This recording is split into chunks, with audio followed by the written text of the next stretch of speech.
আসসালামু আলাইকুম প্রিয় দর্শক, আগামীকাল 15 মে শুক্রবার 2026 চলে আসলাম এই মুহূর্তে পাওয়া মেঘ বৃষ্টি, কালবৈশাখী, শিলাবৃষ্টি, বন্যা এবং ঘূর্ণিঝড়ের আবহাওয়ার খবর নিয়ে। এবার দেশের উপর প্রবেশ করেছে বৃষ্টি বলয়। আগামী 24 ঘন্টার মধ্যে দেশের উত্তরাঞ্চলে ভারী বৃষ্টির সতর্কতা। ডুবে যেতে পারে দেশের উত্তর পূর্ব হাওর অঞ্চল, নষ্ট হতে পারে কৃষকের সোনার ফসল। এদিকে বঙ্গোপসাগরে ঘনীভূত হচ্ছে নিম্নচাপ, উত্তাল হয়ে উঠতে পারে দক্ষিণ বঙ্গোপসাগর। এছাড়া আজ রাতের মধ্যে ঢাকা, খুলনা, বরিশাল, চট্টগ্রাম, রাজশাহী, রংপুর, ময়মনসিংহ, সিলেট এবং দেশের বিভিন্ন এলাকায় অস্থায়ী দমকা জোড়া হাওয়া সহ বিক্ষিপ্ত বজ্রসহ বৃষ্টিপাতের পূর্বাভাস দিয়েছে বাংলাদেশ আবহাওয়া অধিদপ্তর। প্রিয় দর্শক, আজ ও আগামীকাল আগামী 24 থেকে 48 ঘন্টার আবহাওয়া কেমন থাকবে? পরবর্তী এক সপ্তাহ পর্যন্ত বাংলাদেশের উত্তরাঞ্চল থেকে শুরু করে দক্ষিণাঞ্চল, ভারতের পশ্চিমবঙ্গ সহ উত্তরবঙ্গ, আসাম, ত্রিপুরা, মেঘালয়, মিজোরামপুর সহ সারা দেশের কোন কোন জেলাগুলোর উপর হতে পারে ভারী থেকে অতি ভারী বৃষ্টিপাত এবং বৃষ্টির কারণে কোন কোন জেলাগুলোর উপর জলবদ্ধতা তৈরি হতে পারে।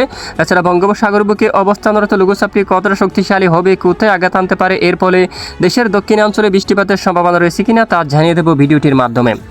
জানতে হলে ভিডিওটি না টেনে শেষ পর্যন্ত দেখবেন। ভালো লাগলে লাইক করে চ্যানেলটি সাবস্ক্রাইব করে পাশের বেল বাটনে ক্লিক করে রাখবেন।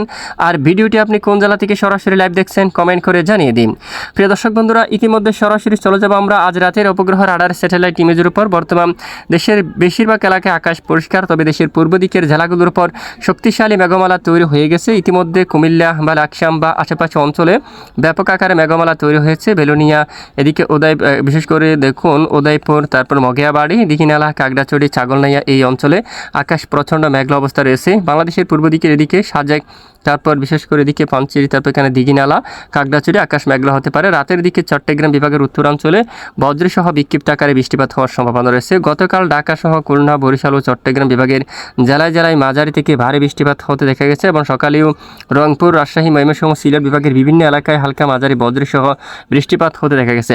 তবে আগামীকাল শুক্রবার 15 মে থেকে উত্তরাঞ্চলে বিশেষ করে শেষ রাত থেকে শুরু করে ভোর সকালের মধ্যে বেশ কিছু এলাকায় শুরু হতে পারে কালবৈশাখী ঝড় সঙ্গে ব্যাপক বজ্রবিদ্যুৎ সহ বৃষ্টিপাত। এর মধ্যে কেন্দুয়া অঞ্চল, তারপর রয়েছে কিশোরগঞ্জ এবং রয়েছে ত্রিশাল, ময়মনসিংহ, তারপর এদিকে এখানে নালিতাবাড়ি, পোলপুর, তারপর নিত্যগুনা, পেনারবাগ, এদিকে রয়েছে বিশনবাপুর, চাতকবাজার এবং এদিকে রয়েছে সরকাই, জাকিগঞ্জ এই অঞ্চলে হাইলাকান্দি, শিলচর সহ এদিকে বগুড়া, বালুরঘাট, ঘোড়ারঘাট, তারপর মহাদেবপুর এই অঞ্চলে শক্তিশালী কালবৈশাখী ঝড়, ব্যাপক বজ্রবিদ্যুৎ সহ ভারী থেকে অতি ভারী বৃষ্টিপাত হওয়ার সম্ভাবনা রয়েছে। উত্তরাঞ্চলে বৃষ্টিপাত চলার সময় দেশের মধ্য অঞ্চলে আকাশ মেঘলা হতে পারে। খুলনা, বরিশাল এবং চট্টগ্রাম বিভাগের বিভিন্ন এলাকায় আকাশ আংশিক মেঘলা সহ পরিষ্কার থাকতে পারে। এছাড়া কিছু কিছু এলাকায় বিক্ষিপ্ত আকারে বৃষ্টিপাত শুরু হতে পারে মেঘের সাথে, বিশেষ করে এখানে সন্দ্বীপ, হাতিয়া এবং এদিকে রয়েছে সমুদ্রের দিকে কয়েকটি অঞ্চলে বিক্ষিপ্ত আকারে হালকা বৃষ্টিপাত হওয়ার সম্ভাবনা থাকবে। এখান থেকে বিশেষ করে চট্টগ্রাম বিভাগের দুয়েক এলাকায় বৃষ্টিবাহী মেঘ কিন্তু প্রবেশ করতে পারে, যার কারণে অস্থায়ী দমকা হাওয়া সহ বিক্ষিপ্ত বজ্রবিদ্যুৎ সহ বৃষ্টিপাতের সম্ভাবনা থাকবে। এবং উত্তরাঞ্চলে বৃষ্টিপাত চলার সময় পশ্চিমবঙ্গের আকাশ প্রায় পরিষ্কার থাকার সম্ভাবনা রয়েছে।